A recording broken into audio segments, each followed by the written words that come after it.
Hi there, everybody, and welcome to the 616. I am Corey Scott. My friend over here is Gregor Sprague, and we are collectively the ElseNerds. The 616 is our show about comics, comic news, and whatever that spills over into, be it pamphlets, collections, original graphic novels, minis, ashcans, newspaper strips, or digital. If it's a comic, we're interested. And speaking of being interested, we have a guest today.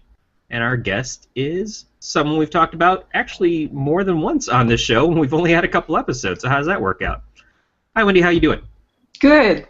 Doing good. Excellent. I'm going to let you speak before I get to Greg because you just seem more interesting than both of us. Okay. Hi. Hi.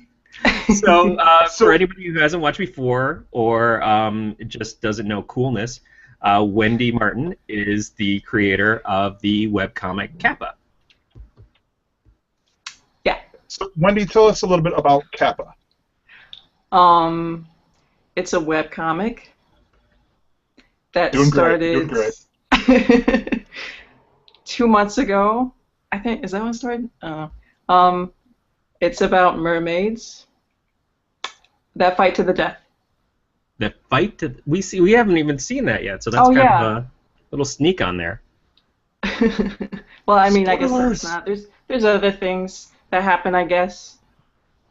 Now, you built up sort of an audience before you even started the comic. Was that mostly through your DeviantArt? Yeah. I just started drawing fan art and things happened. I guess cool. that's how people start watching you, is you draw fan art. Like, I don't know, I drew Link a few times and 1,000 followers, yay. Link is actually really cool. Link is also kind of that's kind of a good call out because when reading your comic, it kind of feels to me like a Legend of Zelda kind of world, except underwater. Which I guess they have underwater worlds in Legend of Zelda. Yeah, it's cool. It probably won't. It's probably not the same route, but I don't know. That's a good guess. I don't know.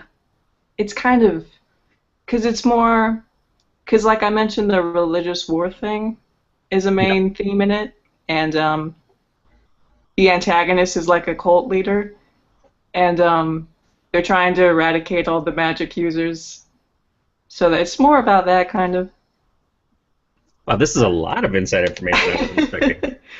Yeah, I haven't got to it. I feel like it's going to take a million years to get to it because I'm still doing chapter 1 and it's taking so long. Because when you think about it, it all goes by in your minds. But Sometimes still that's introducing characters. Yeah, sometimes that's hard because you've got all these big ideas and all this stuff planned out, and you're just like, I just want to get to it. I just want to get to it. When I write, I find it's hard to write the boring stuff when I want to get to all of the big parts, and then you're supposed to go back and fill in and everything, and I'm like, I'll fill it in someday, and just never get to it. Mm-hmm. So, Greg, do you have some questions that you were going to ask? Yeah, and I was sort of hoping you were going to stall so I could post this on the Twitter and stuff. All right. Well, let's just. I'll start with something in particular. Now, you're working. We've already established you're working on a digital comic. People who are interested can go find it at kappacomic.com or follow you on Twitter at Kappa Comic.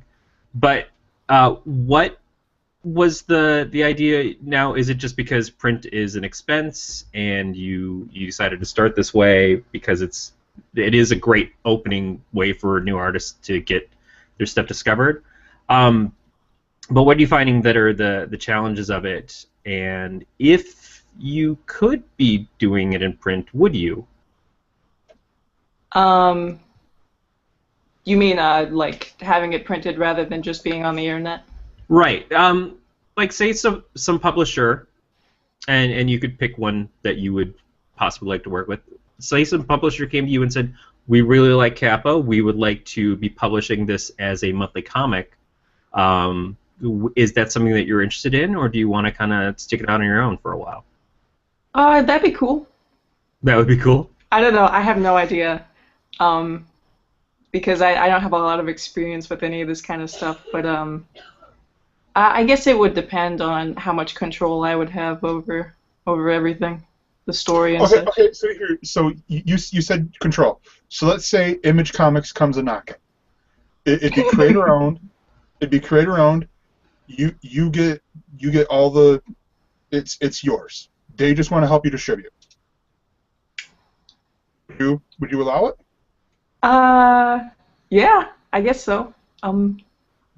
Cool. I mean, I guess there's advantages to both. I feel like if that would happen, obviously it'd be more popular and yeah, real popular. But there's also, I think there's something cool about having webcomics on the internet where people can just instantly comment or instantly share it and not have to pay for it, and it's just there and they can look at it whenever. It's kind of cool.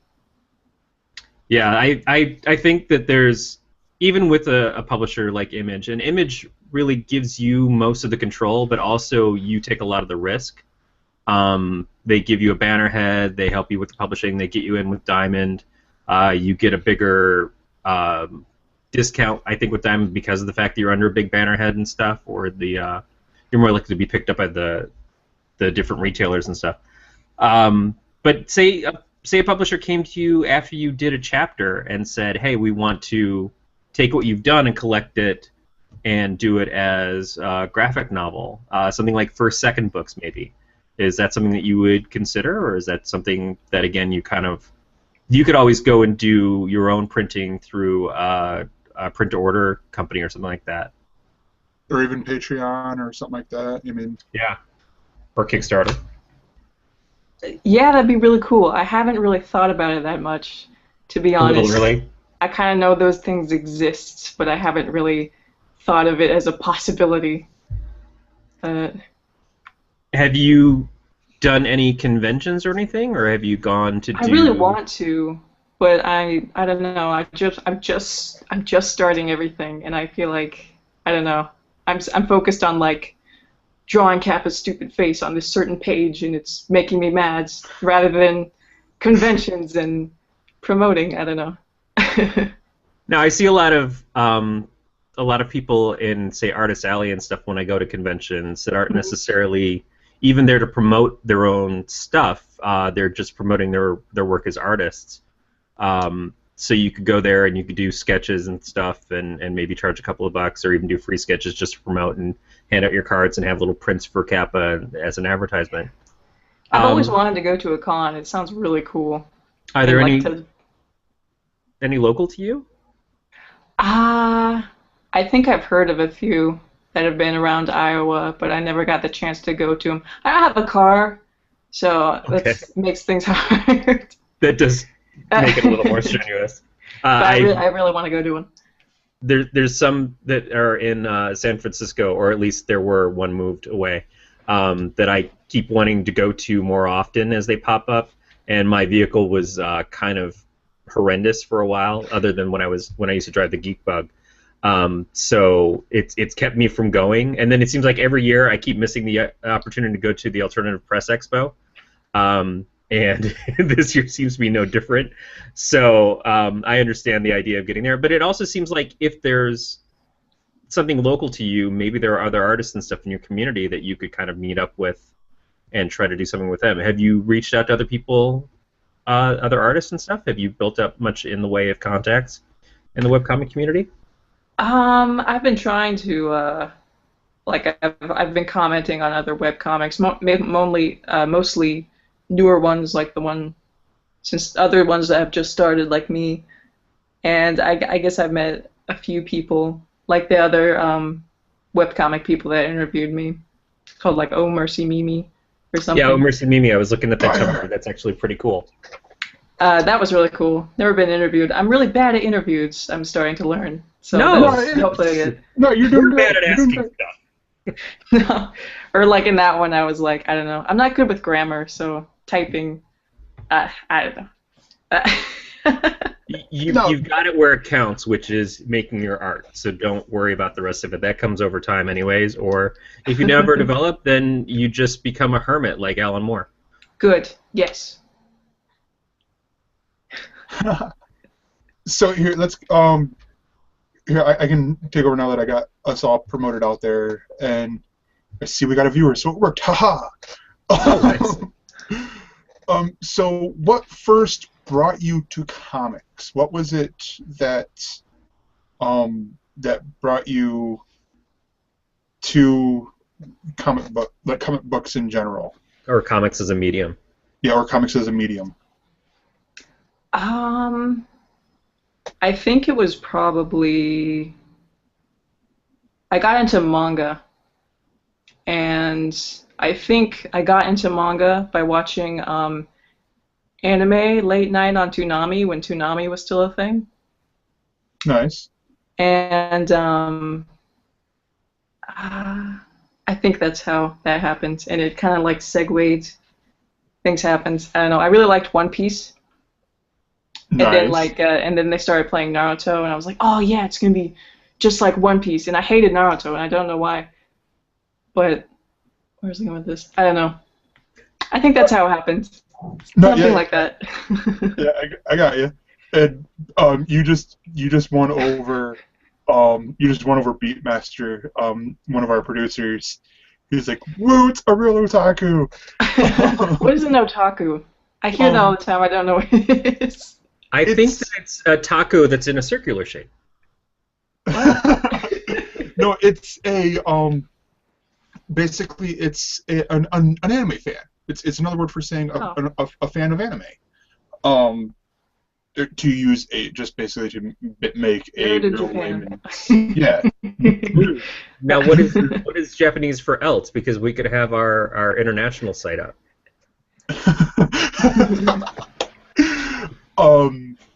So we have since we have the I think you were there with our ElseNerds 616. That's the whole. The Elseworlds, it's DC, and 616 is Marvel. That's thus Corey and me. He's DC, I'm Marvel. So DC or Marvel, pick a side. Choose now. Do you read either DC or Marvel, or are you fans of either of their stuff? No, I've watched some superhero movies. That'll count too. Is it like my favorite superhero? Yeah. What's your favorite? Could be that superhero? My favorite superhero. My favorite superhero is Astro Boy. See? Nice. What fan does that make me? Neither company. I think Astro Boy is published or was published by Dark Horse in America. But he's Japanese. But okay, I really like Spider-Man. Yes. I really like Batman. That was mine growing up. That was mine. My first superhero growing up. I'm both. No, I am too. I was Marvel. I was Marvel growing up. Like Marvel is what got me in, and then I still have that deep affection for Marvel, and then like now I'm growing into DC as well, but it's through the New 52, which Corey will actively just go do the Sideshow Bob just shudder. Sort of deal. New 52. I'm old school, so I have certain viewpoints about modern comics versus the comics that I grew up with, which basically equivalates to me telling you to get off my lawn. But no, obviously that. So you've talked about you were more of a manga influence, so. Are you reading the original Japanese stuff, or are you reading the stuff that's been interpreted for America with the translations? For what comic? For any of the manga stuff that you've read, because you said you got into manga because of anime. So I guess the question is, are you reading the stuff back to front or front to back? I'm reading back to front, the backwards kind of stuff. Excellent. So that's what I have read. The traditional manga way, where it's not. I don't know. No, yeah, you're reading it the correct manga way, where they do it. Yeah. You read it not like how us stupid Americans want to read it, where like, why am I reading the book? I'm reading the book. This is horrible. And storm off because we're dumb. Well, I just figured that every story that Japan does in comics is kind of like Memento. And it all just goes backwards.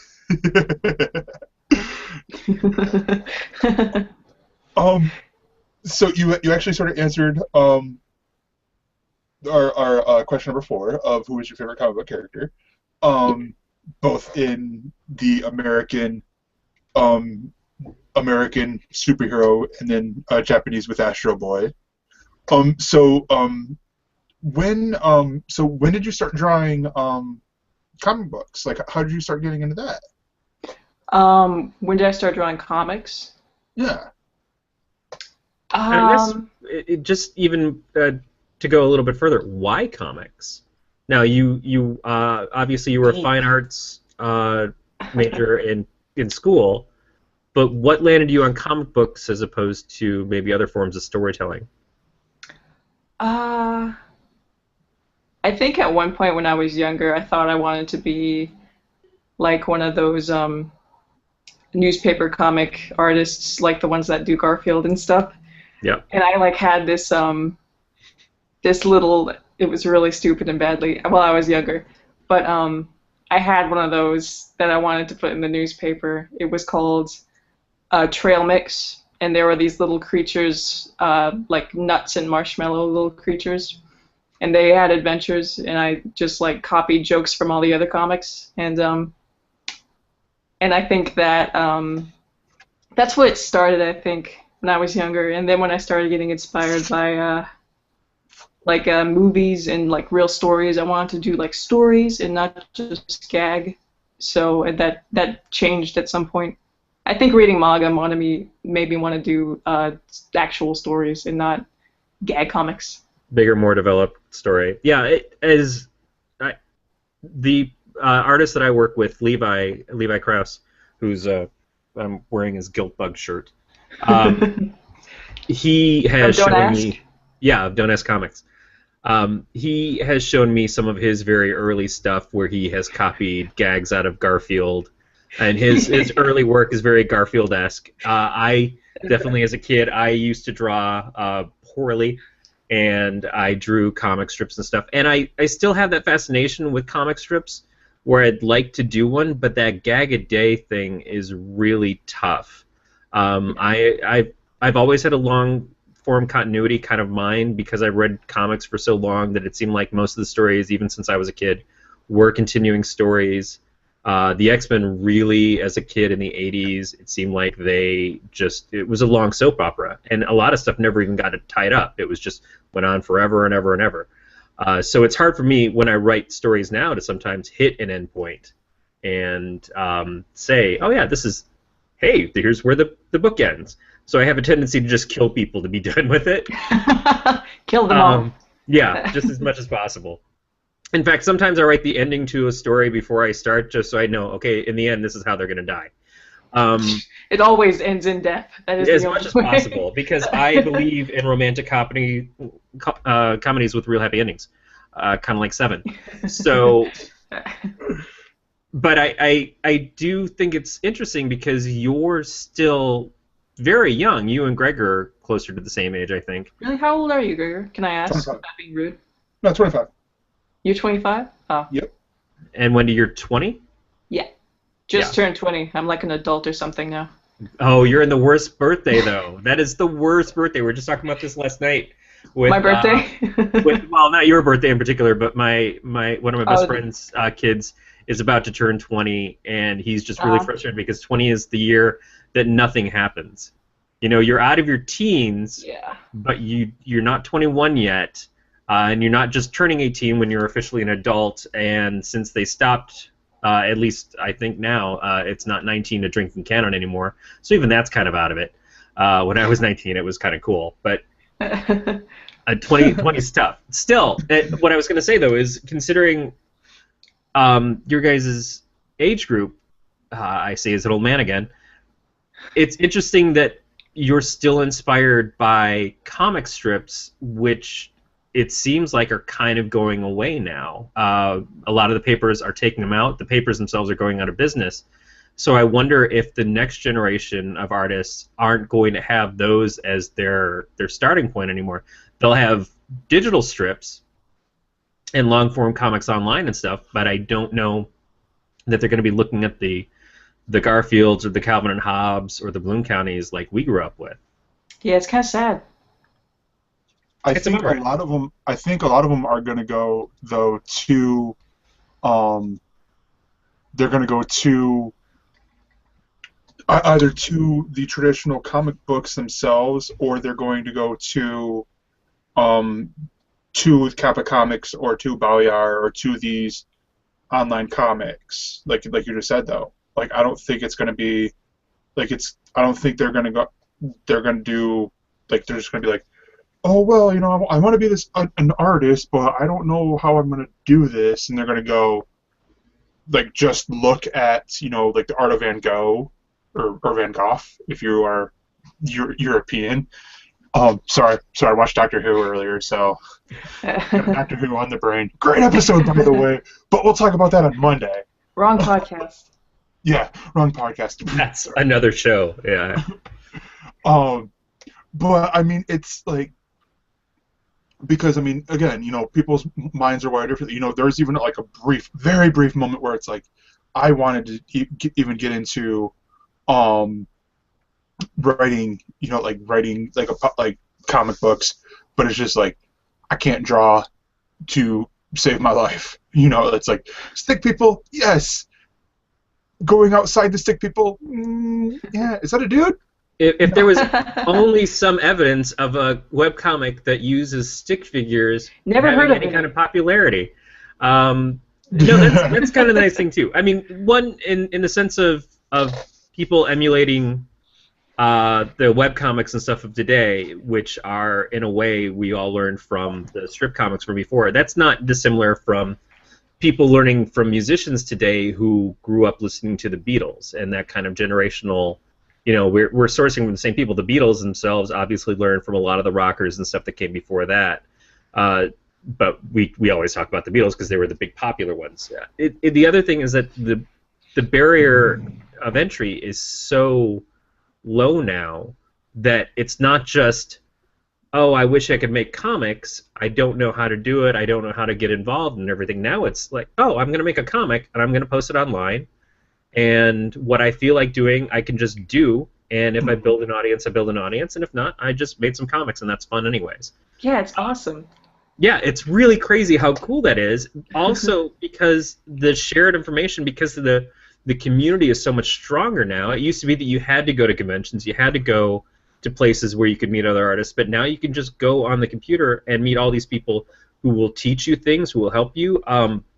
Frump, who is the creator of Comic Press and Comic Easel, is an amazing guy, and I see him on Facebook and on his frump.net telling people all the time like how to make his WordPress stuff work and cutting through the problems that they have. And I've gotten stuck a couple of times, gone on the forums there, and he's just like in the middle of the night, oh yeah, this is what you need to do, or I'll go take a look at your site, what's the URL, this is the code that I see that's wrong, this is how you need to clear it up. And it's incredible because he's not really getting compensated for it at all. He's doing all this stuff essentially for free.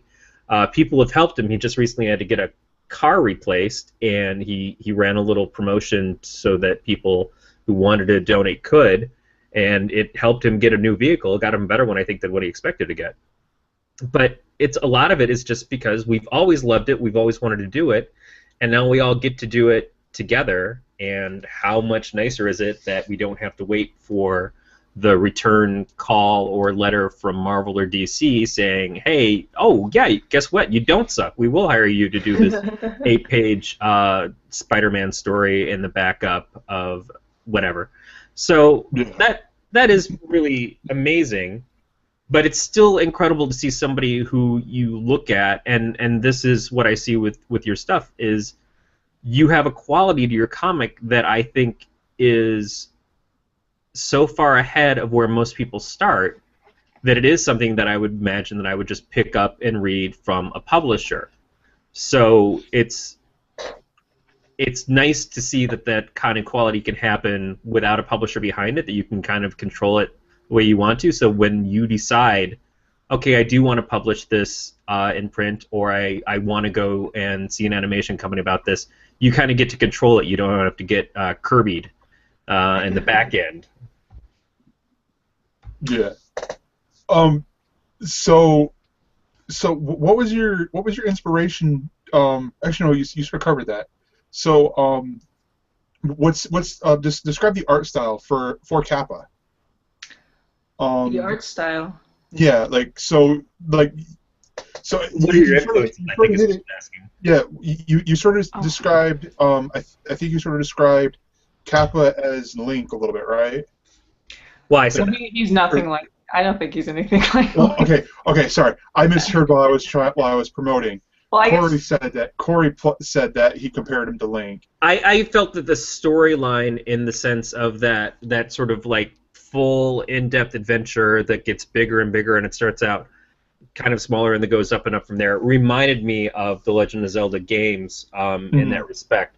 But it sounds like you got something where it's leading into a more complex story that might be more in the way of like gladiators and kind of those Well, rebelling okay. against the power kind of thing.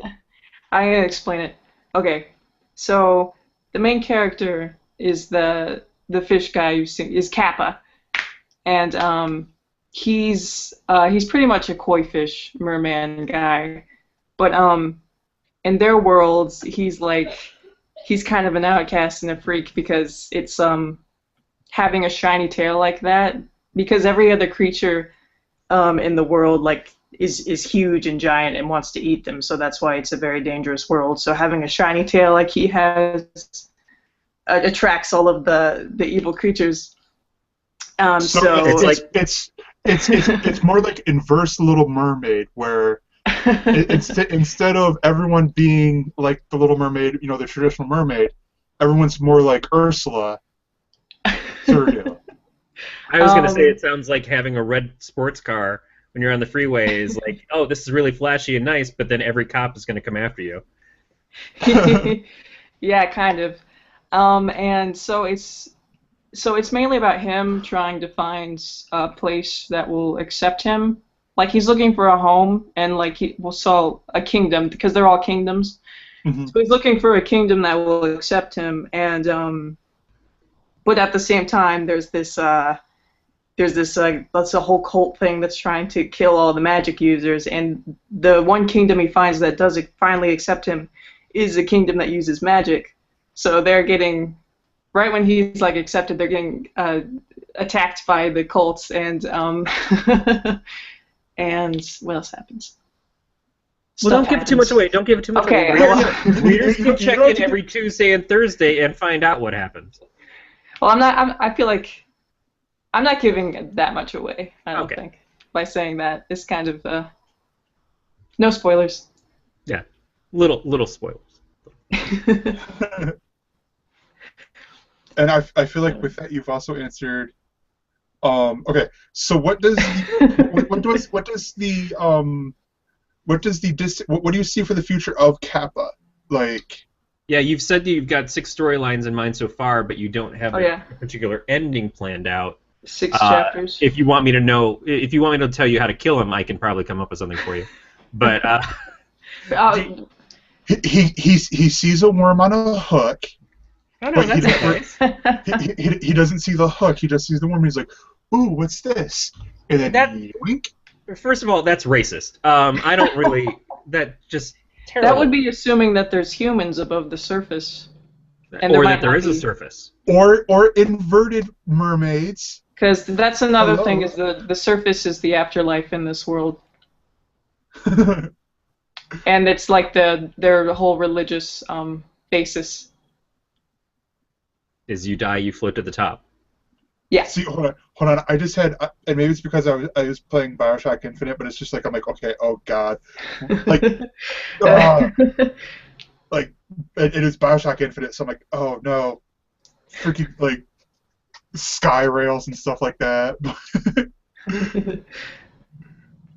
Playing way too many video games. So now since you don't have an ending, do you plan on taking Kappa just continuously for as long as you can, or is it something you want to get to an endpoint and then move on? Because I know you've mentioned that you have an idea for another comic that relates to more of air creatures. Yeah, it would actually have a lot of parallels to Kappa, because it would take place like thousands of years into the past or something. But they're all bird people. So did the fish people evolve from the bird people? Did it just start raining one day and everybody drowned, and then... Who knows? Scales are just the feathers of the sea. So There'll be a something happened in crossover between. episode. A crossover seems like something that I would instinctually, I just like, oh yeah, I want to see that happen. But yeah, are you thinking about doing that consecutively with Kappa, or are you thinking about doing that after? Do you have it in you to do 2 strips at once? I don't know, because I'm finding that I'm really slow doing these pages, because I still have my buffer, but I don't know. Last week I only got like 2 pages done, and I wanted to get 3, and this week I only got 1 page done. How much of a buffer do you have? I have like 4 or 5 pages right now, still. I had about a 6-month or so buffer on Valyar when I started posting it for Levi, and I started out posting 3 times a week, and then I think I went to 2, and then I'm still gonna have my same. Yeah, it's still gonna be Monday, Thursday. Yeah. Is it Monday, Thursday? I thought it was Tuesday, Thursday. I don't know what I was thinking. Yeah, it's Monday, Thursday. Yeah, it's We posted late the other day. Yeah. What day did I? Well, I don't know. Yeah. Do you now? I think I might have actually been the one who put you on one of the webcomic sites. Yeah. Not sure, but have you looked at some of those? How much have you done in the way? Because is this your first time creating a website? Is this your first time trying to make something like this? Yes. And how has that been? Good. It's been fun. It's been extremely frustrating. At some points. But it's fun. I feel like I'm learning a lot about how to do everything. Well, again, with the community and stuff out there, there's a lot to learn, but there's a lot that you don't know to ask. Yeah. So obviously, I've been in charge of the Don't Ask stuff for the last couple of years. Levi was just posting it on his blog, and it was horrible to try to read it because he'd post like 5 strips at a time, and then a week later do a couple more strips and a couple more strips. But if you ever wanted to read them consecutively, it was very difficult. And so I was like, you should do one of these webcomic sites. And he's like, I don't know how to do that, and I don't really give a rat's butt. So I did it. So definitely hit me up for any kind of info. I would love to be able to help you out as much as I can, and even my knowledge is very limited, so I can help point you to other people to get more information from too. I'm glad I met someone who actually knows things that are useful. I have never had that described about me in that way ever. So I'm taking that as a win right now. Corey out. So, I guess Corey drops the mic, retires from the internet. I need to sometimes. So I guess finally, since this is the internet, tell us about Crouton. Crouton, the most important question. He's my cat. He's free. I got him for free at the Heartland thing, and I think I picked out the sickest cat because he was sickest in like a dope beat way. That too, but he was allergic. He was allergic to his own teeth, so I had to have his teeth taken out. Oh, ouch! And that cost a lot of money. So also the most expensive cat. Yeah, that I got for free. I know. First of all animals should be free. All animals should just be like. I think Kevin Smith told a story about how he got a dog once at the pet store in the mall, and how it was, 1, the dumbest dog in the world, but 2, just the fact that it was so expensive. And he goes, "But this is a dog, right? I don't understand why I'm spending $2,000 on a dog. Dogs are free. I mean, they just roam around and stuff. You just pick. Oh, here's a dog. Yeah. Yeah. Cat's even worse. But when I got Gidget, my wife's cat, we had gone to the pet store on the way to the movies, and Gidget kind of reached out and grabbed her sweater and wouldn't let her go from inside the cage, and that's when Aaron fell in love with her. And Aaron never had a cat before. But when I went back to get Gidget later on in the week, as a surprise for Aaron, they gave me the paperwork, and I paid for it and everything, and I went to take her home, and I hear her in the back of my car in the little box, and she's making a really weird noise, and I'm getting kind of paranoid. And it's not far from that place to my house, but it was just far enough that the cat puked all over inside the box. So I pick her up and I take her out, and then she's just like all this vomit on her face and whiskers. Oh. And then I read the notes of the game, and it says, "Cat gets car sick." I'm like, wow, it seems like something I could have said out loud before I left. Okay. Great. And when Erin came home and she found her, because I had gone to my game, she came home, she found her in the bathroom, and she didn't even know what was there. She sees her and she's like, "You've got disgusting stuff on your whiskers. What is going on here?"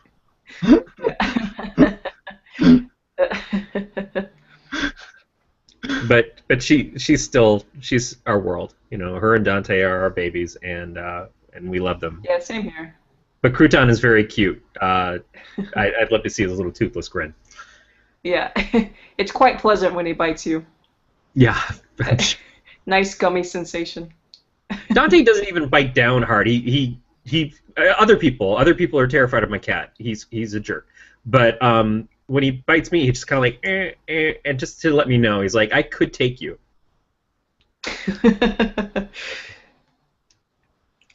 Well, Greg, do you have any other questions about the comic? No, I will say, you want to plug your comic right now? And I am now calling my dog because I still stand by the fact that dogs are superior to cats.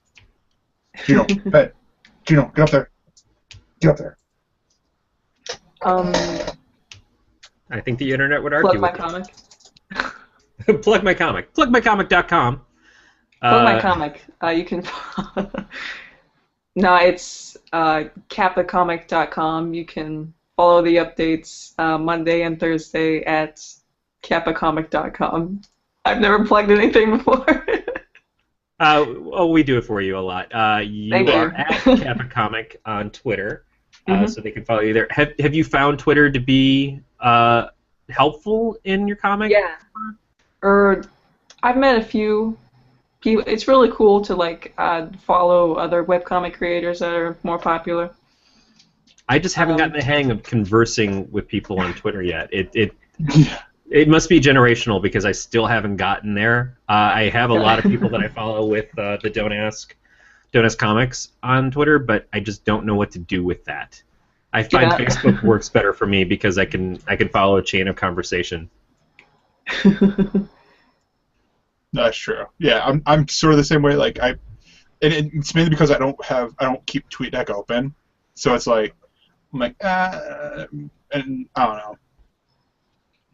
And just another thing to point out for Wendy, definitely look at her DeviantArt, wendymartin.deviantart.com, because you'll see not just stuff from Kappa, but some of your other fan art and things that you did, which I assume is what helped get you building up an audience even before you started.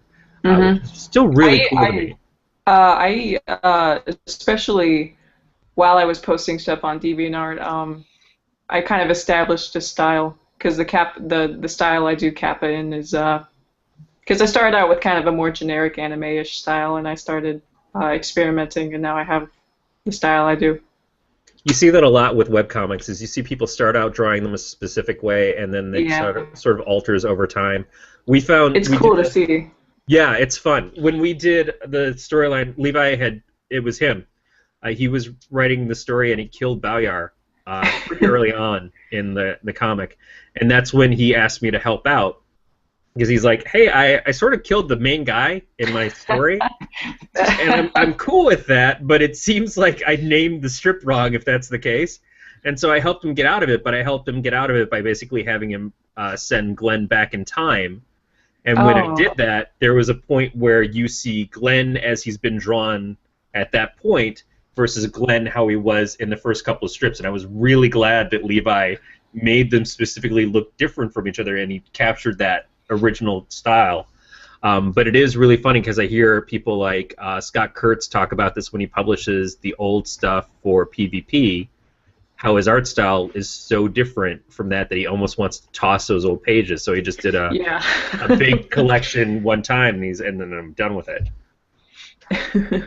But you seem to have really developed a specific style that is unique and very professional very early on. So that's kind of amazing. And obviously school helps. But I think you've cut a lot of the chaff from the wheat, as it were, that a lot of people don't get to do when they start a webcomic. So it makes you stand out. It makes you seem much more professional. But then you ruin that by coming on our show. Darn it. I ruined it all. Yeah. Now you have to build it up by going on to our sister network, the Galactic Netcast, onto their Sci-Fi Geeks Club, and build it right back up. I would definitely endorse that heavily. Yeah. How big? Okay, here, I'll ask it this way: how big are you into sci-fi? Anime works. Anime definitely works. If you can be their anime guest spot and talk about some of the anime news and stuff for a show, that would I don't know much about anime, to be honest. Manga, you can talk about Tex-Mex, I'm sure. like Ghost in the Shell, Cowboy Bebop. Crap, I'm blanking on any more. Attack on Titan. That's new. Attack on Titan. Attack on Titan is, yeah. And like if there's any Kill la Kill is news, big. if it's like set in like space or anything like that, then you'd probably be good in there. They talk about comic stuff too now. Yeah, Okay. and there's any news related with it. I'm pretty sure they'd be great to have. They'd love to have you out there, and then you could promote it. Or if you can come up with a wrestling-themed restaurant dish for Nessa's WWE restaurant that she's been I'm working. sorry, I forgot it. I thought it was for Matt, not a. I just said, I do a lot of work. I try really hard to make you look cool. Because it's not going to happen for me. You didn't give me context clues. I'm sorry, but here, let's go to segment 2, our reviews, the sub or snub section. Corey, you want to do, and Wendy, you are more than welcome to hang out with us. If you've read any of the comics, or just critique us, say you're full of crap or whatever. Okay. Corey, you want to go over your review of Hexed? Yeah. So. Hexed has been actually the first issue came out I would assume a month ago. I don't get to my store as often as I'd like to, even though it's right around the corner for me, and I sort of have a key to get in there. But be that as it may, Hexed is from Boom Studios, and the second issue came out this week as well, so I picked up that and the first issue. And it is a magic-based character that is also an art thief. It's hard to describe. In the first issue, we get the sense that she is doing a lot of underhand things, using magic to steal pieces that are magical for an art collector. A lot of themes in this kind of stood out to me as stuff that I've been working on for a couple of stories for way too long, which I should have gotten off my duff because now other people are doing it better. But it starts out with her stealing a piece out from under some other art thieves, and then a guard that is protecting the place that she's stealing artwork from winds up having a heart attack. She uses magic to capture him in a spell to preserve him so she can take him back to her art dealer to try to revive him. And then things just go worse and worse. Somebody escapes from the painting that she stole and comes out and attacks the art dealer's assistant and steals her soul. And so the main character, Lucifer, she goes and basically uses magic to try to retrieve a soul for the dealer's assistant to come back. It's really hard to describe, but the magic that's used in it and the storyline, it's got a very good mythology so far, and it seems like it has rules for magic, which I think is always important. When you look at magic use in comic books, sometimes you have those characters that can just do anything, and that's not fun for a reader. You want to have some rules, you want to have some way to control it, because the rules are there. You can bend them, but you should never really break them, and they shouldn't just allow for anything because then you never feel that there's any risk.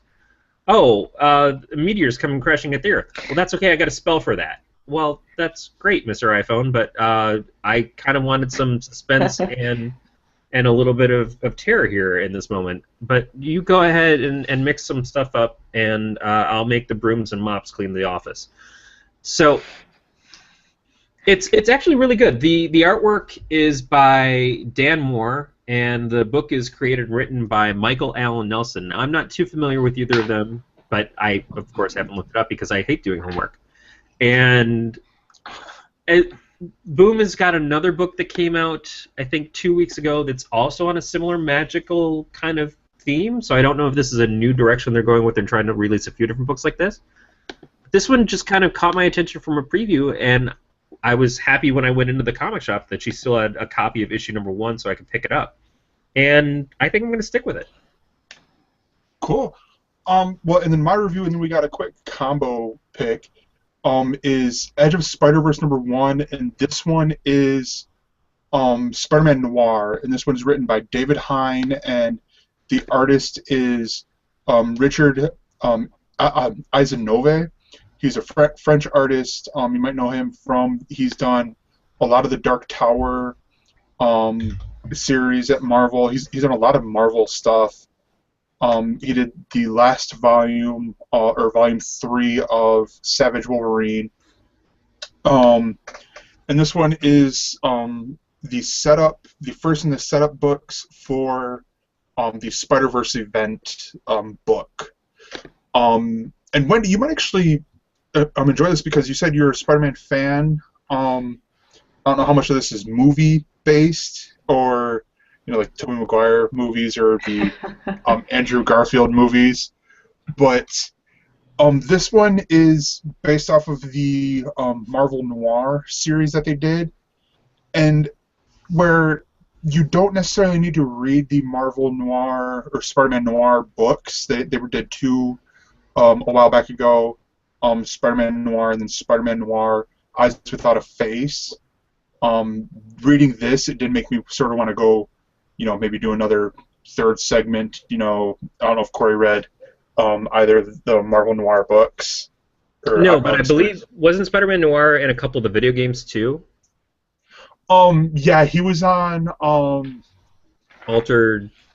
Yeah, the Shattered Past. Shattered Past. Yeah, Shattered Past. But it was really interesting to see this, like, this premise. Like, it almost made me wish that this was like an ongoing book. You know, like if it didn't have this ending that it did, and I'm trying to remain a little bit like as spoiler free as I can, but like it would almost like, okay, boom, we continue on with this adventure, because it seemed very much like you have Peter Parker of 1933, 1934, and like he's going around just, you know, doing everything he has. I mean, this Spider-Man has almost the exact same powers. The only difference is he can't cling to walls, but he's got the organic web shooters, like out of his, so like it comes out of here, but he can't swing. That's the only other thing is he can't like use it to swing from from roof to roof sort of deal. It was really great. I love the web, and then the art, I can't compare it to anything else because I think Richard Eisenove did a different art style with Savage Wolverine Volume 3 than here, but like the art was great. I love the art.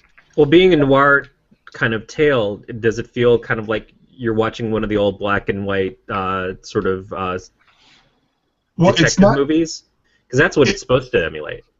Well, it's not black and white in that aspect, but it does feel like you are in the 1930s with it, but the art, like with the art and in the storytelling.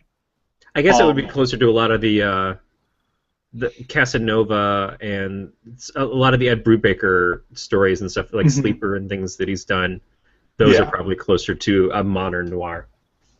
Yeah, and then but this is actually it's more of a subscription, or it's more of a sub for me. You know, go out and buy it because this is getting you excited for Superior Spider-Man number 33, and then the rest of the books that are coming out, like next week's or the next Edge of Spider-Verse issue is the Gwen Stacy issue, and then there's another issue, that Edge of Spider-Verse issue that is the that's written by Gerard Way from formerly from My Chemical Romance. And both of those are the ones that I'm more interested in. The Gwen Stacy one, that the costuming that they chose for the character looks just so amazing, and it's one of those things where you feel bad because you want this character to continue to exist, and it seems like she's there for this event, and I'm kind of bummed out because it's so good that I want her. They've had a Spider-Girl series that came out and kept getting canceled and then kept coming back because the fans really liked it for a long time, but in the end it was fighting an uphill battle. I would like them to see if they could do this alternate reality Gwen as an ongoing if it catches on. There's quite a few, like I think with all five of these, to be honest, I would love to see them continue on as like ongoing, to be honest. Like, I mean, that would be really incredibly hard, as, I mean, you know, it's like 5 new ongoing titles, and even then, I don't think Gerard Way has ever done an ongoing title. No, but he's also not in his band anymore, so, you know, give me something, Gerard. I supported you for a long time, buddy. We haven't seen any new Umbrella Academy in a few years, and I don't get any more My Chemical Romance albums. I feel kind of betrayed. Hurt, isn't he? But I think isn't he also working on a new Umbrella Academy? I hope so. Yeah, but sorry, we occasionally will nerd out on some of these things, but no, like, and some of the things that like are coming out with this, it's just like it's setting up for great things with the Spider-Verse event. So this issue was a standalone, though. Essentially, it continues in the. Like Edge of Spider-Verse keeps coming out, but it's not about the same character or storyline necessarily. No, it's like up until the last page and a half, or like the last 4 panels. It's a standalone story, and then it's like, here comes Doc Ock or Spider Doc. Oh, and then you're like, yeah, oh yeah, that's right. This is how it's Edge of Spider-Verse sort of deal. Okay. And then it's like, and boom. So it's almost, so with that, it's not an origin story. With all these other ones, I feel like they might just be origin stories, or except for the Gwen Stacy one, it could just be very well be, if they're like, they could just be, you know, how Marvel's doing this whole no more origin stories, you know, it's just in the middle of sort of deal. But no, so these other 2, like, quick pick combo ones, because both of these were, you know, go check them out for me. But you've read Grayson Future's End, which you called Nightwing Future's End. Because he's still Nightwing to me. I went against all of my better nature, and I got the holographic covers for Grayson Future's End and Batgirl Future's End. I figured if I was going to buy it, this is the only opportunity I would ever have to buy a holographic cover of a DC book.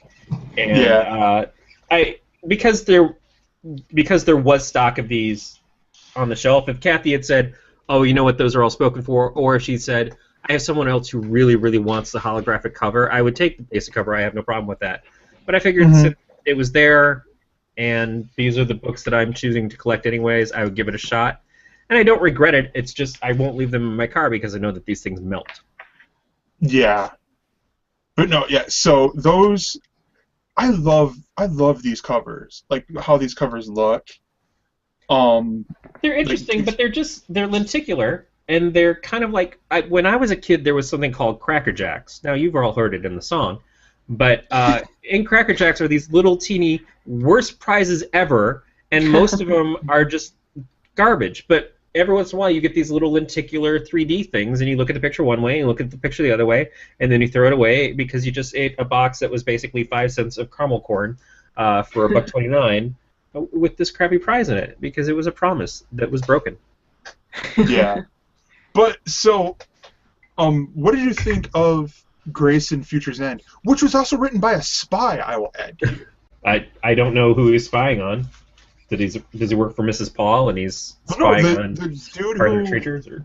The writer of Grace in Future's End is a former spy.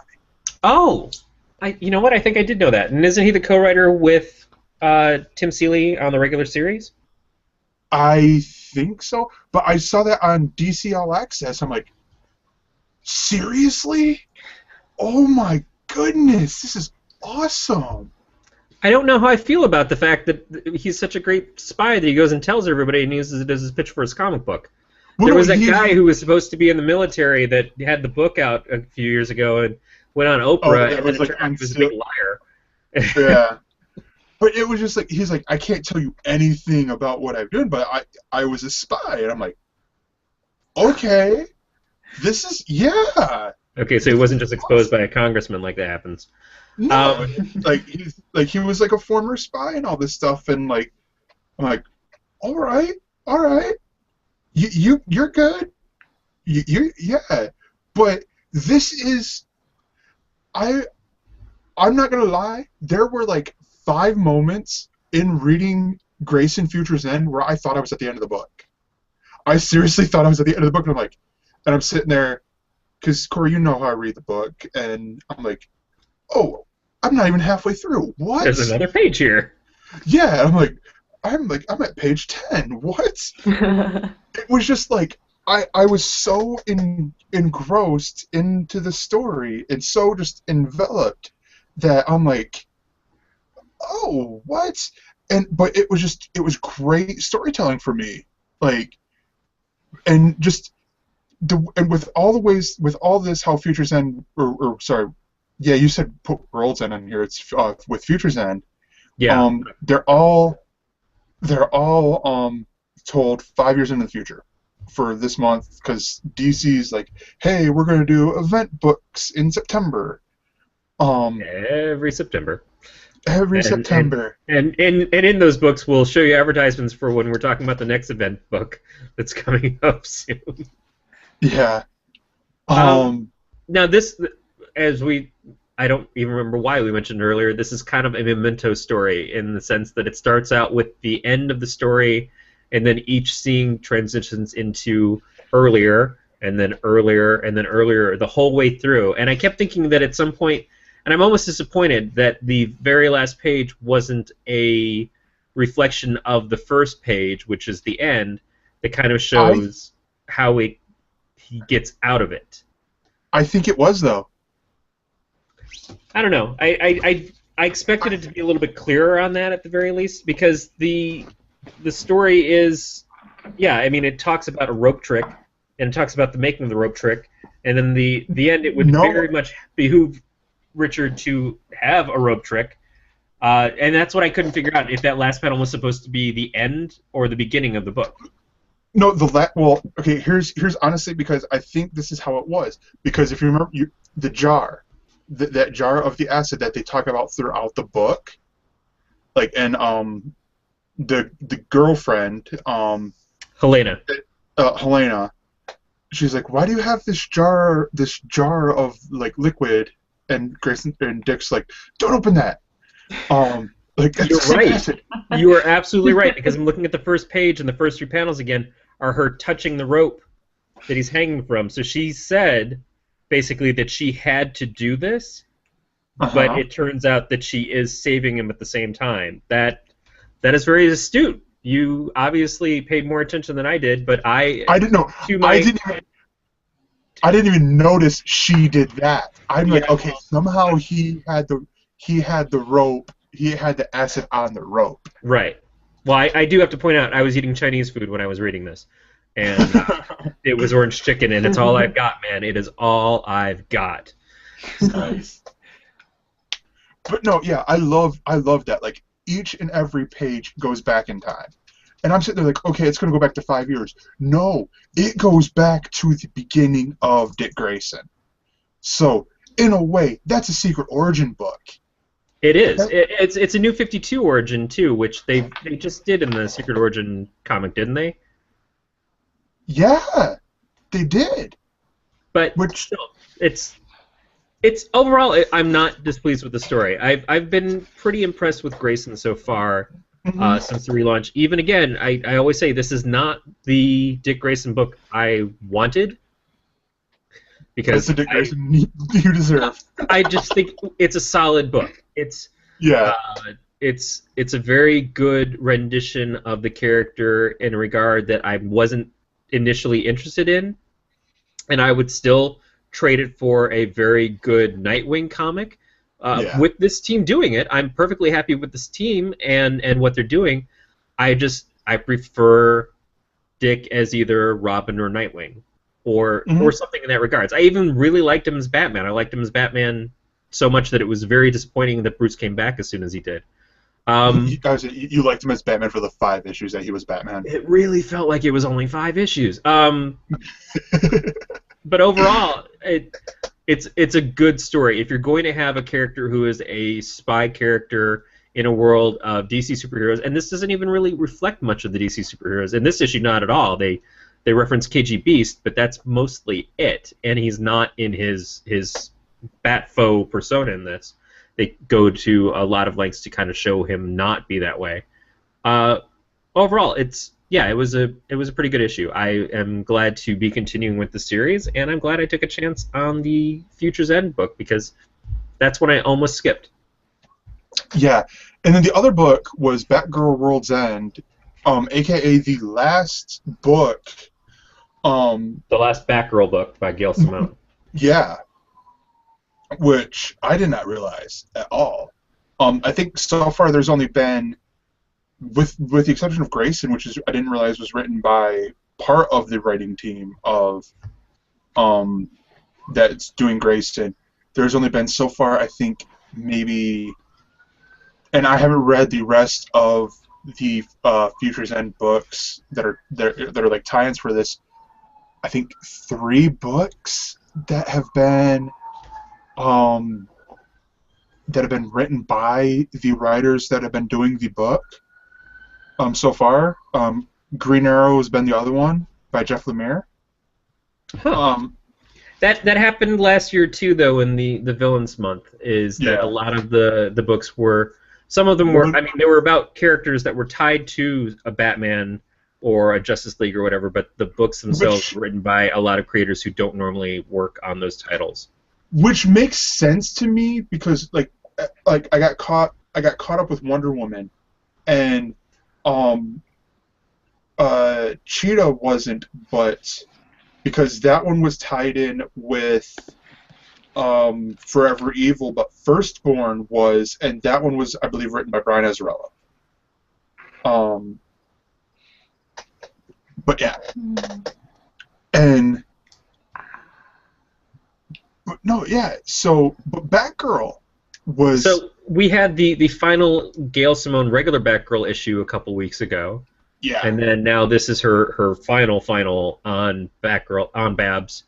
And what's interesting, the parallel between the two is that Gail is doing sort of what she has made it sound like she wasn't allowed to do on the series going along, which is she's introducing a bunch of other characters and a bunch of other ideas and stuff that she wanted to do on the comic that she couldn't, in regards to, like, we had all of the great female characters, female heroes show up in the last issue of Batgirl, including people like Starfire, and I think Grace was in there and Misfit. Misfit was my huge moment. I couldn't believe that Misfit was there screaming dark vengeance at people. She was a character that came in towards the end of the Birds of Prey series when Gail was writing it, and I loved that character. And in this, she gives us something that she talked about very early on, wanting to do a League of Batgirls. In the case, she's got Stephanie Brown, Cassandra Cain, both of whom have been Batgirl before in different comics, and then Tiffany Fox, who, as I understand it, is the daughter of Lucius Fox and the sister of the current Batwing in the New 52. Yeah, that would make sense to me because when I saw that that it was Fox, I'm like, all right, it has to be related to Lucius. At first, I was like, I assumed daughter of Lucius Fox. Yeah. Um, Because this is 5 years later, and she's only 12. So at this point in time, she would be 7. Yeah, and I'm like, and I'm sitting here, I'm like, all right, you know, going after Bane and all this stuff, and I'm like, naturally, she's on the Venom. And then to get the twist that she's not, I'm like, then how did she get so jacked without taking this? Okay, if she's not on the Venom, then she's on steroids. Not necessarily. She is an athletic superhero. She obviously, if she decides that she wants to bulk up and get to that size, it's not like a lot of the characters over different histories and stuff, and we'll see this reflected in Arrow this season. Black Canary was trained by Wildcat from the Justice Society how to fight and everything. I'm sure Wildcat, being the gym owner and guy that he is, could probably train Babs and help her with bulking up and getting much more musculature than what she has classically had. I don't know really that I understand the reasoning behind it. Obviously, she feels like it was something she had to do to make her more powerful in what she was doing, but she didn't do it until after she had already stolen the Venom from Bane and had defeated all of the other villains of Gotham by infiltrating them. So I'm not sure exactly why, other than the fact that maybe this is just who she wanted to be. In which case I support that, but it just wasn't really clear in the story. It's that she's dressing like Bane, she looks like Bane, but in the last second she tells us, but I'm not you, I didn't use the Venom. So that part didn't quite add up for me, but otherwise the story was very good.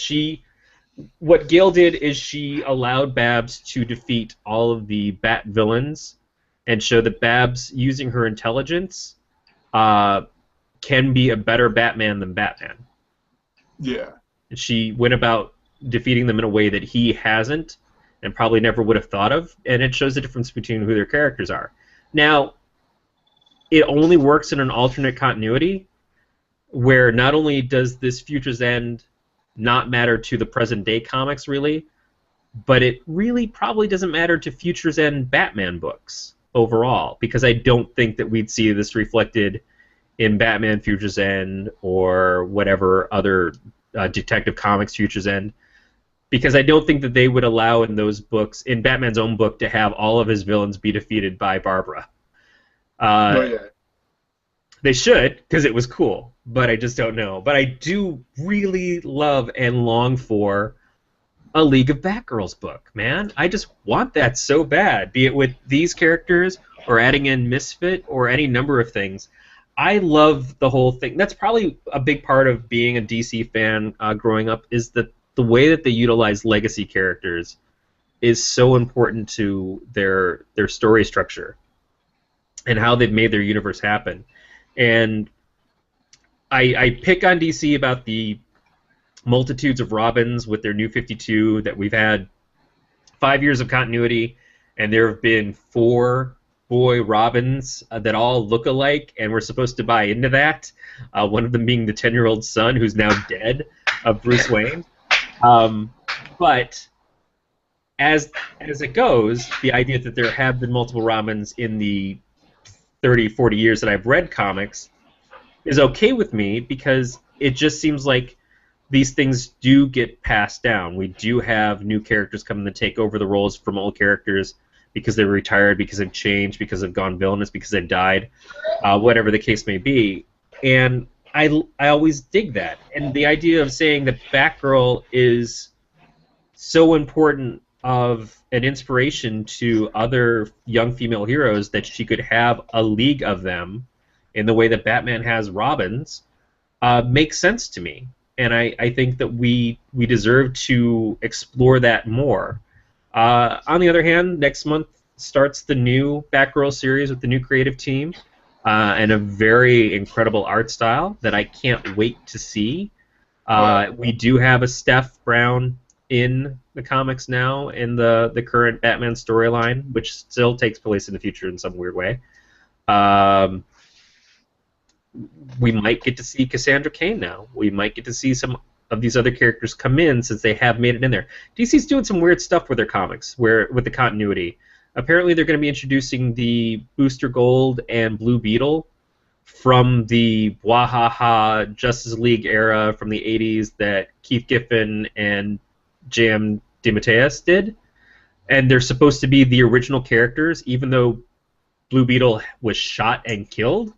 But they're saying, yeah, that didn't happen to these guys. They've been locked in a fridge this whole time, and they show up in Justice League 3000, so that's obviously the future of that Earth, a pre-New 52 Earth. On the one hand, that's great because I love those characters. On the other hand, it's incredibly confusing, and I don't know what DC is trying to accomplish at this point. The final hand, because I have three, I'm Zaphod Babelbrox, is that it doesn't matter because all that matters in the end is I get a comic that I get to read and enjoy, and hopefully I will enjoy this one because I love those characters. I just kind of wish it wasn't in Justice League 3000 because that book hasn't done a lot for me.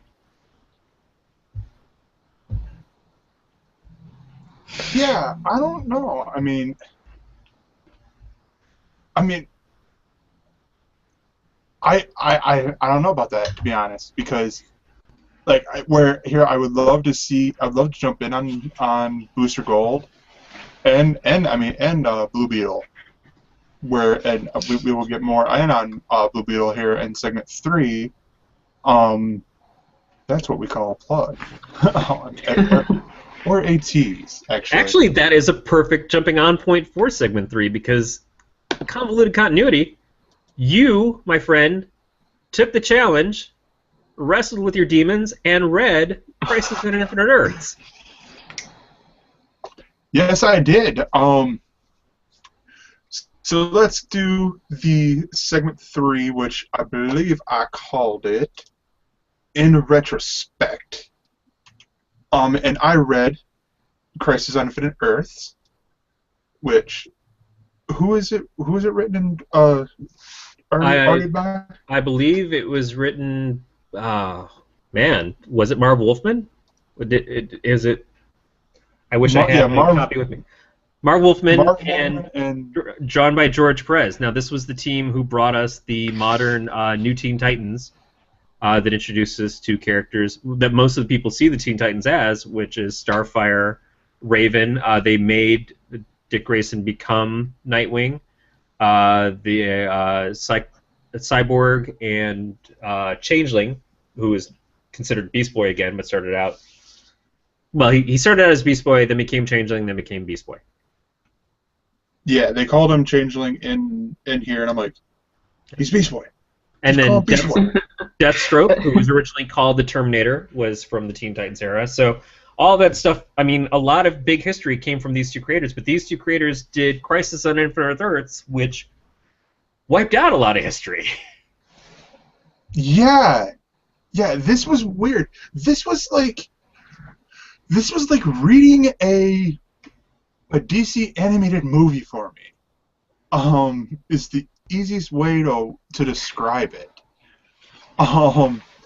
Because like it's great. I love reading it. I loved getting this challenge and then accepting it and crushing it. Where here I almost failed at it because I had to cram. Because with how I got it, I'm like, wow, 400 and some odd pages because I got the absolute edition.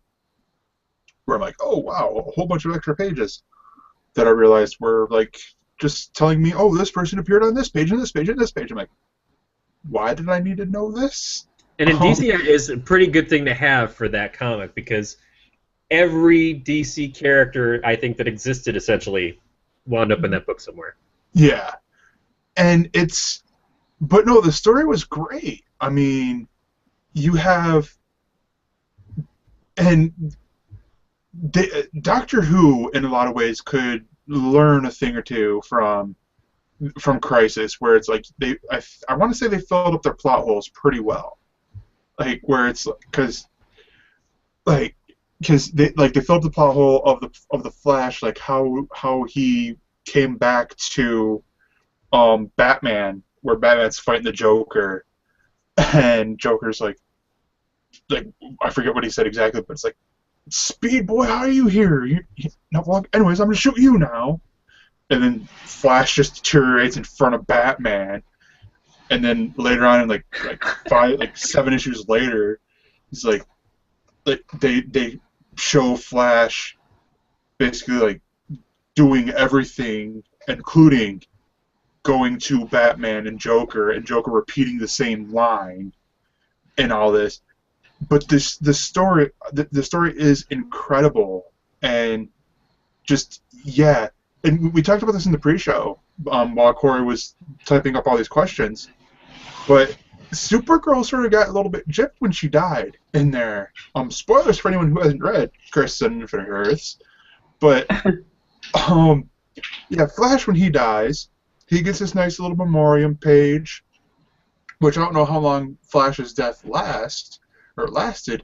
But it lasted until right before they relaunched into the New 52 almost.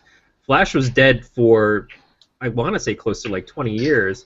And there was even things like the whole Wally period of the Flash started after the reboot of the DC Universe that the Crisis instigated.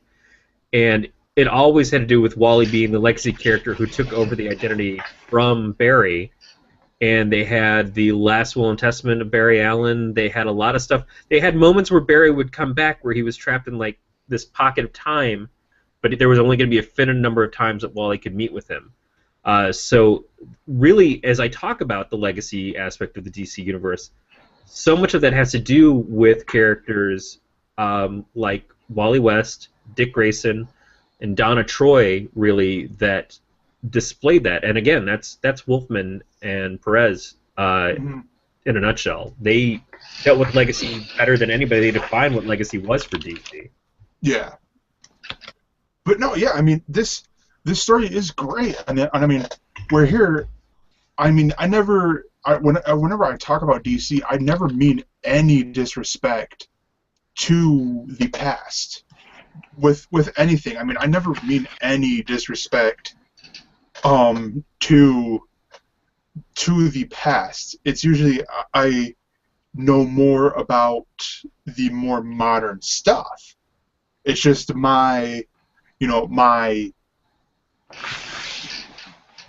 trying to think of the word here. It's your knowledge is more recent. Yeah, my knowledge is more. I draw from the more modern era of stuff. It's just my stupidity. No, that's not. First of all, that's not bad. That's not bad at all. And I've told you before, I feel that my draw to the classic stuff as I see it and I grew up with is probably more of a hindrance, and I'm not even really proud of it because I realize that I don't enjoy it almost strictly because I remember it a different way. And I defeat myself from enjoying books that I might like more if I didn't have that other stuff to hold on to. At the same time, you'll find that a lot of people do. One of their biggest complaints about, say, Jeff Johns as a writer is they find he's too beholden to the Silver Age, and he brings all that stuff back. And I don't know that that's a bad thing because I love the Silver Age. The Silver Age could do all the great, silly, gigantic, weird stories and not try to make itself seem cool and have Superman break people's necks. Wasn't Silver Age where we got Rainbow Batman? Yeah, we did. I was trying to remember. Morrison takes stuff like that and does it all in modern day Batman and makes it cool again. Yeah. But no, I mean, like, but Crisis. I mean, it was literally like in one issue. It's like here we got with no explanation whatsoever. It's like we get Aquaman and all this stuff, and they didn't come out whatsoever. It was just like the side plot, no explanation whatsoever. We get like them in this little side thing. I think they fought some of the shadow creatures in here, and I'm just like, all right, cool.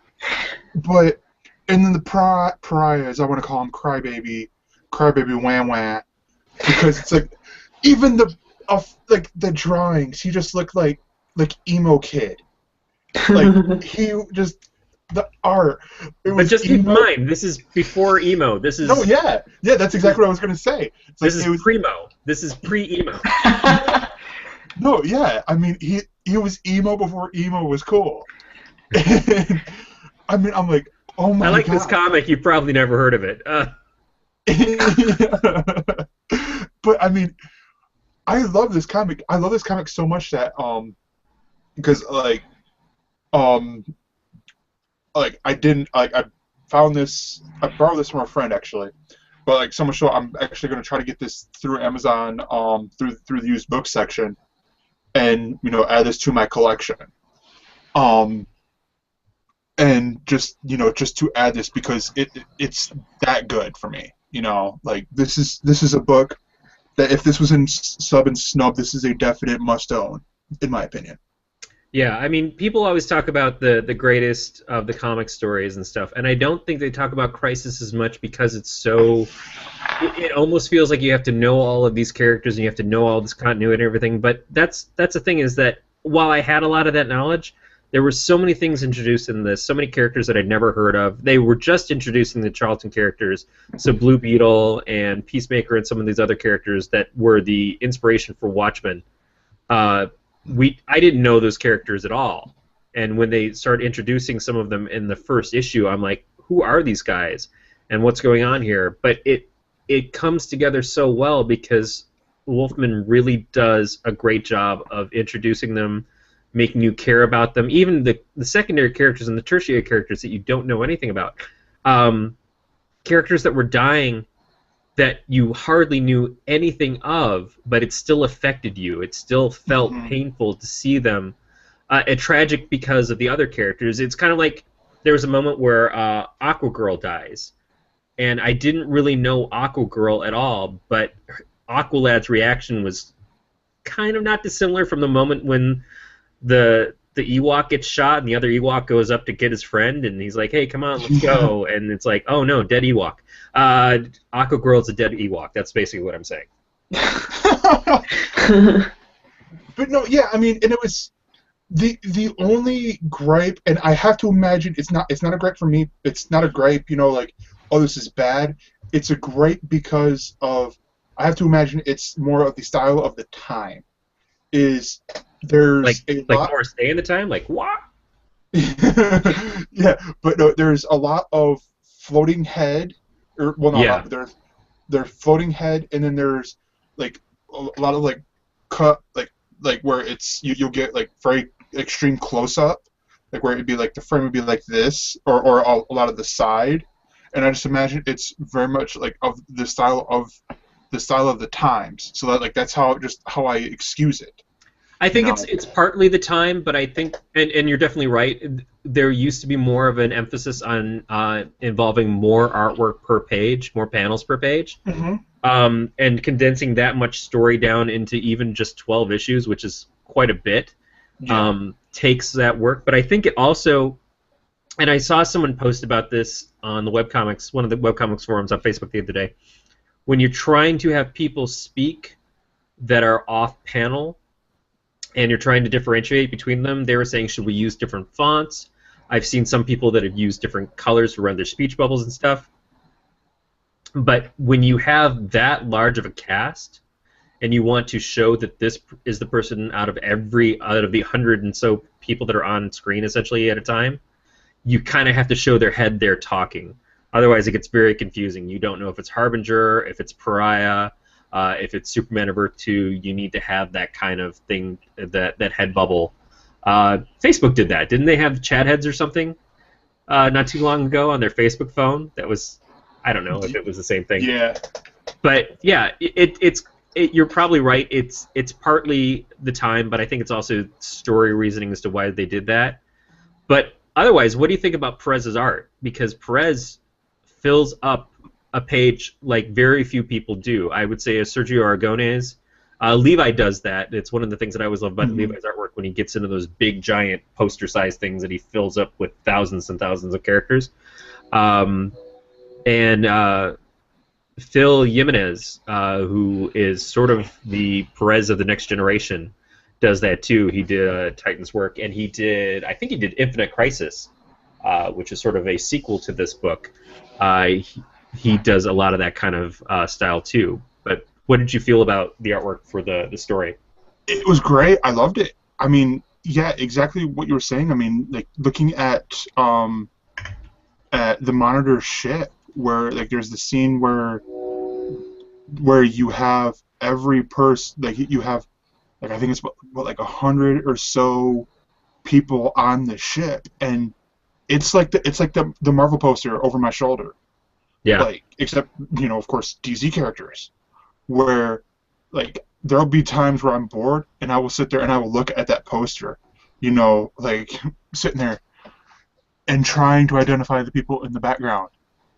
I could do that with the book and sit there and just go, duh, duh, duh, and, you know, break out a magnifying glass and just sit there, duh, duh, duh, and probably, you know, and if you grab the artist book, you know, where it's like, you know, big coffee table book, and probably sit there and identify, you know, oh wow, that's Batman of Earth of Earth S or Earth 5 or whatever it was. And oh, this is Batman of Earth X, or you know, this is Superman, or you know, and all these, and be like, oh my gosh, this dude did so much detail. You know, George Perez did so much detail in all these, and just be blown away. Yeah, and Perez is still a master. I mean, he's definitely slowed up. He's the one who did Avengers versus the Justice League, or the JLA Avengers crossover. About 10 years ago with Kurt Busiek. It was something that they planned to do in the 80s, and then they finally got around to it in the 90s when they finally, DC and Marvel got their stuff together to let it happen. But it's just, you can't imagine anybody else drawing all of these characters out of all the different choices. He's really kind of a top dog. He's got a new book coming out, I think from Boom, actually. Sirens is his own original creation that's going to be coming out, I think, later on this month. So nice. if you like his stuff here, getting to see him draw his own characters should be a good time. Plus, he's also a really great guy. I know that he's close to Lane and Perry Toth of Sisters Comics, who are friends. I did that see-through baby story with Perry Toth. But no, yeah, I mean, it's definitely great. You can find, I know you can still find the book on Amazon.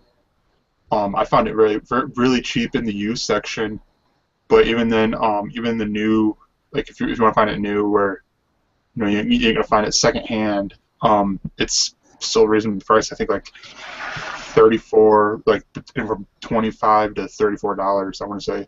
Yeah, I have a hardcover collection of Crisis that they did probably 10 or 15 years ago, and then they announced the Absolute edition a couple years later, and I was a little peeved. But I would like to get that, because it would be nice for these old eyes to see a much larger version of it. And the only other Absolute hardcover I think I have is probably for The Authority by Warren Ellis. Yeah. But no, so I don't got anything else to add. So Corey, you want to close us out, or Wendy, you want to give us one last plug for Kappa Comic? KappaComic.com. Corey, Mr. Corey. Yes. I have two questions for you. Please. First question. Why were you sleeping in a ball pit when your picture was taken? Well, the question is, why weren't you? Because if you have the opportunity to lay around in balls, I highly recommend that you take it. They're just very restful. They're very comforting against the face. You heard it here first. You heard it here first. Corey likes balls to the face. Second question. As somebody who has done a lot with webcomics, do you have any advice for me? You would think that maybe I have some experience. You would probably be wrong. My advice is to go with a better, more fantastic artist is to keep on trucking. In other words, you are doing amazing stuff, and the reason why I talked about your comic in the first place on our first episode was because I was lucky enough to see it. You've been running an ad on Balyar, for a while now, and thank you. I would host you for free. I hope you're not paying too much to Project Wonderful for that. But I jumped on your comic, and I see a lot of different things pop up on these ads, and I check a lot of different webcomics out, and I'm a fan of a lot of them. You, for where you started at and what you're doing, it's just a really great story. I love your artwork, and that I think is an easy thing to love. But I think it's more telling to say that I look forward to checking in each week to see where the story is going and see how it's progressing. And it's not super fast. Like I said, you gave us some secrets that I wasn't prepared for today. But I want to keep coming back in. And it's not to say that people who do comics have to have a plan going in all the time. Sometimes that rawness is a lot of fun to just see somebody just jump in. That's what Levi did. You read the first couple of strips from Valier, especially the first one, and he's just basically quoting stuff off the equipment list at work, where he works at a printing press all day. But there is something to be said for when you're done and you can go back and read it from beginning to end and say, wow, this really feels like they knew what they were doing the whole way through. And I think that you have a great plan, and it's evident, and I can't wait to see what you keep doing. Thank you. Thank you for reading it. My pleasure, and not even a lie on that. That is absolutely my pleasure. I get updates on this puppy right here. How's it look on that thing? It looks great. It does? Yeah. The on the Samsung Galaxy tab, on the little what is it, the Google Now thingy, whatever that thing is right there. Yeah, Google Now always tells me that there's a new episode up. I love that. But I would recommend for people who read a lot of webcomics to look at something like comicrocket.com, which does have an app for Android, because I found that all it does is it saves your bookmarks for the comics and everything, so you go to the website anyways, but it just sort of makes it easier if you've got a collection of things that you like to read. And it doesn't hide any of your ads or overwrite the ads at all. It doesn't get money from it or anything. It just basically it's there for the enjoyment of other people who love webcomics. So comic-rocket.com I think is the website, and you can find the app on the Android on the Google Play Store. Yep. And this is also how I read Crisis on Infinite Earth, by the way, and how I read all my comics, basically. Yeah. Except for, of course, when I do have the rare occasion of reading the normal comics, well, not normal comics, but the comics that I do go out and buy, and then I read them like Corey does, and except not with Orange Chicken, because I'm a Toronto So's type of person. Yeah. All right. Well, thank you again, Wendy. We really appreciate you. Thanks for having me. So, Corey, you want to do the traditional closer? Yes. You can follow us under the ElseNerds shows at YouTube. You can follow our Twitter, which I wish Gregor would do more with, because as we've established, I do not know how to tweet. We are at ElseNerds. You can also email us, mail@elsenerds.com, or you can just go to elsenerds.com and it'll take you to our YouTube page, and you can find out a bunch of other stuff that Gregor does throughout the week. You can also watch our sister show, What Else Is On. We record that every Monday night at 9:30 p.m. Eastern, 6:30 p.m. Pacific, where we talk about TV shows, movies, and give you a second dose of our general nonsense. We are also a sister network with the Galactic Netcast. You can find out more about them at galacticnetcast.com, and you can check out their shows like the Alien Invasion podcast or Sci-Fi Geeks Club. Both really good times. In the meanwhile, thank you for checking out the 616. We know that you have many choices when you fandom, and we appreciate you nerding out with us. Have a great week, and remember, please, to support your local comic shop or your local webcomic artist. Thank you. And this has been a Don't Tell Glenn production.